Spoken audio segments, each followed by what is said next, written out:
Alright, so in this tutorial I'm going to show you the best way on how to buy Apple gift card online. So make sure you watch this tutorial till the end to exactly know what to do. It's very easy and simple. What you have to do is just choose a web browser that you'd like to use. So I'm using Safari for this video.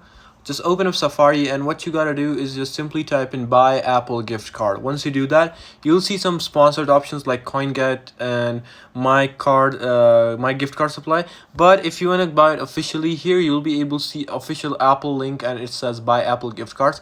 And if you just go ahead and press on that, so it will take a while to load up, but right over here you'll be able to see your first option called how would you like it.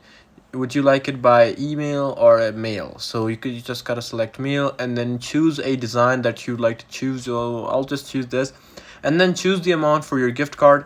You can choose other amount for however you'd like to choose, but let's just say $50. And then you gotta choose put in the recipient name and then recipient email address, and then if you're a sender, just put in your name and then your email address, and you can also add personalized message to it.